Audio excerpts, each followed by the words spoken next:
If you're looking for beautiful temples, fun adventure, and some really special moments along the way, you're in the right place. We are wildlings and waypoints. Come along with us as we explore 8 can't-miss spots in and around Chiang Mai.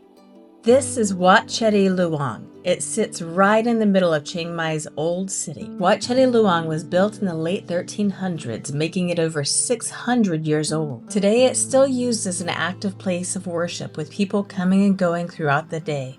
You'll see locals praying, monks moving through the space, and ceremonies happening alongside visitors. But the centerpiece of the complex sits just outside. This is Phra Chedi Luang. This chedi dates back to the late 1300s and took nearly a century to complete. At its peak, it stood over 80 meters tall, the largest structure in the Lanna Kingdom. In the year 1545, an earthquake collapsed the top, leaving it in the partially ruined state you see today. Near the back of the compound, there's a reclining Buddha, representing the final moments before entering nirvana. This figure is often called the Laughing Buddha, but it's not actually the Buddha. It comes from a different tradition and represents prosperity and good fortune. Even small rituals like ringing of the bells are part of everyday practices here, a simple way of making merit, small actions meant to bring positive into the world. A very short walk from Wat Chedi Luang is Wat Phantao. Wat Phantao is most unique for its stunningly crafted dark teak wood assembly hall, originally a 19th century royal palace, and its magical candlelit meditation during Loi Krathong and Yi Ping festival. Unlike typical golden-laden temples, this has been described as a teak marvel in the old city. During our visit, monks were gathered here in prayer, with chanting echoing throughout the space. And mesmerizing music was being played in outdoor areas. The main building of Wat Phantao was originally part of the royal residence before it was moved here and converted into a temple in the late 1800s. Today it is known for moments like this, lighting candles and making merit. The name Wat Phantao means Temple of 1,000 Kills, referring to the casting of the Buddha images. There's a long tradition here of small actions being multiplied into something greater. Even small rituals like ringing of the bells are part of everyday practices here.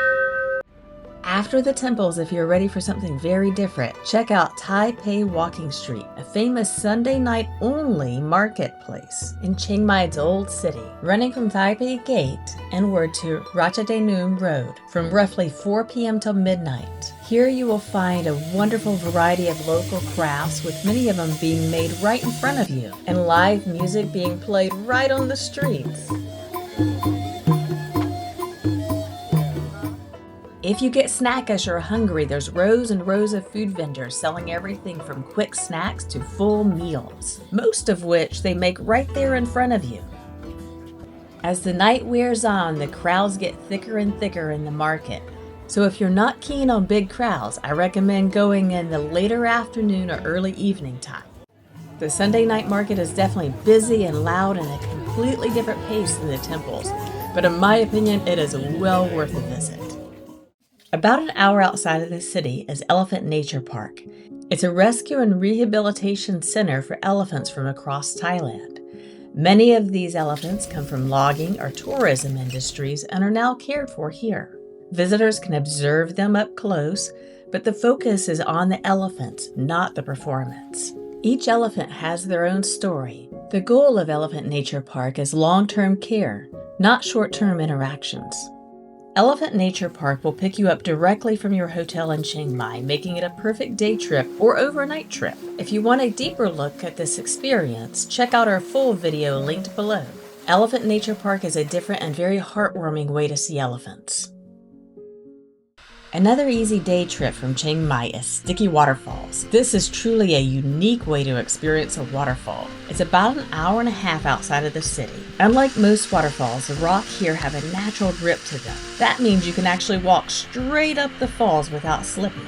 The surface comes from mineral deposits that build over time, creating that rough texture. We decided to go barefoot for better traction, but some people do choose to wear shoes, just not flip-flops. With this, instead of just looking at the waterfall, you're actually moving through it. It's one of the most unique stops outside of Chiang Mai. I do recommend to go in the earlier part of the day if you want to beat the crowds.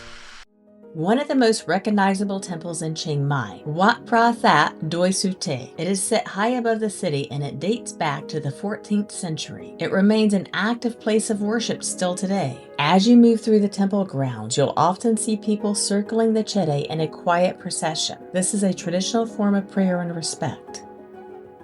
In smaller areas of the temple, monks offer blessings, with visitors kneeling as part of a ritual. There's a constant flow of both visitors and locals, each experiencing this space a little differently.